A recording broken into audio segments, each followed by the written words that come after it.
I think many of you will agree that Clair Obscur Expedition 33 is one of those games that definitely should be nominated for Game of the Year and one of the best games in 2025. Now, I personally, if it will be nominated, which I'm pretty sure it will, I will vote for Clair Obscur Expedition 33.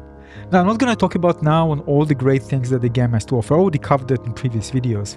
I want to talk more about something that leads me to even more appreciate this game than other games, even really good games that I already played in 2025. So we'll start with something like that. When I play the game, Expedition 33, let's call it shortly, of course, I found many things that borrowed from many successful games, some of them even movies. I found many similar things. However, the entire experience felt very unique for me. I felt like I'm playing a game that I never played before. I think it's the combination of the theme, of the characters, the music, the unique combat, a combination of different things that as a whole led to the experience to feel unique. And as a gamer who plays so many games, I can tell you that this just was a breath of fresh air. It doesn't happen frequently, and when a game like that comes and does what it does, at least for me, this shakes everything. I even create a thank you video for the developer. I thank the developer for making such an amazing game for me. Not just for me, but from my perspective, I thank them for giving me the option to experience a game like that, something different. Now, if you look now at the industry, and I noticed it a lot, there are many developers who start basically not taking lots of risks. And there are many hints for that. There are many games that are using celebrity endorsement, incorporating well-known personalities that can significantly boost a game's visibility and appeal, drawing in a pre-existing fan base. We've seen lots of creation of remakes, remasters that are basically revitalizing popular older games that taps into nostalgia and proven audience, offering a lower risk development path compared to entirely new intellectual property, IP. We've seen a lot of games built on existing franchises and characters. Companies like Nintendo, for example, excel at this by consistently developing new titles around beloved characters such as Mario, and we've seen also now Donkey Kong. This strong foundation of established IP provides a significant competitive advantage and explains why such IPs are fiercely protected. This is like almost guaranteed that a new Mario game will release, for example, like for the Nintendo Switch 2, it's kind of guaranteed that it will sell well. You need to be really a genius to screw it up. And things like that happen, but not to such a high degree that the game is a total catastrophe. Now, we've seen also many times where developers iterating on previously successful new IP. Once a new game proves successful, developers can build upon its mechanics, story, or world in sequels or expansions, basically capitalizing on the established interest.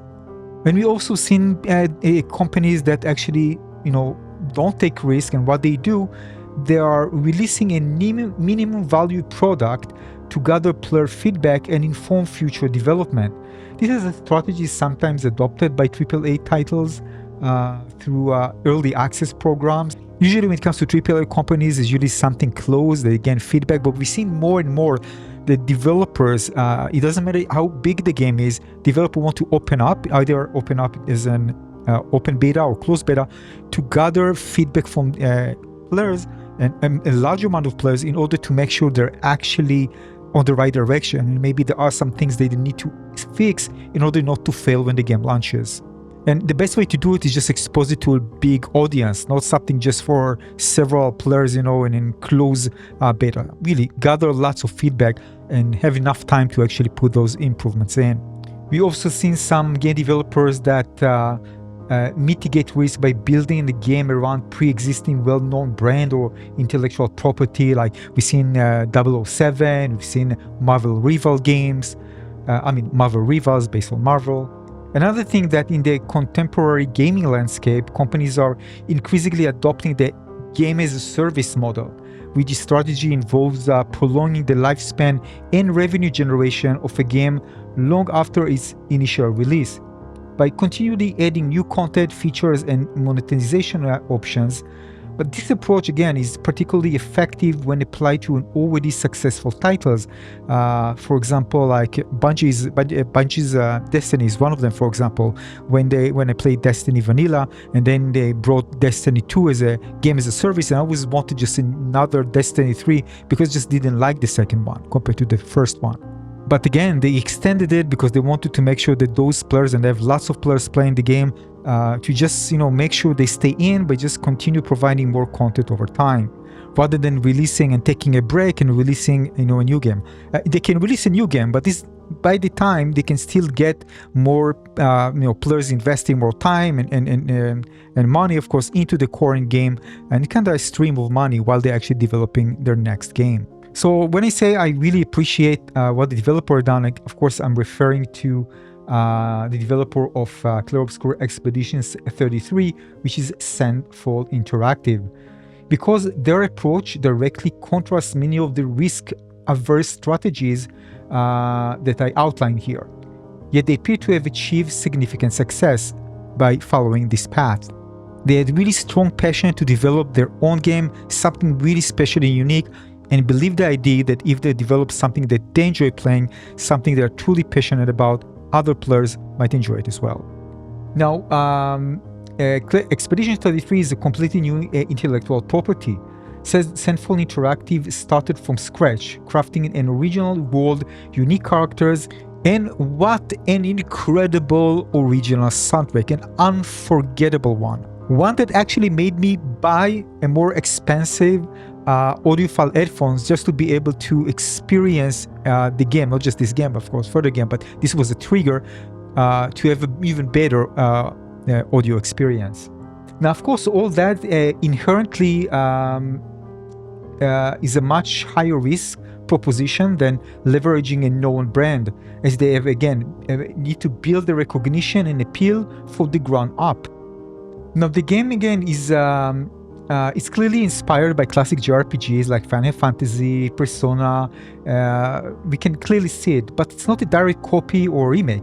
It aims to innovate within the turn-based RPG genre by incorporating real-time elements and unique mechanics, and this shows a commitment to original game design rather than simply replicating proven formula.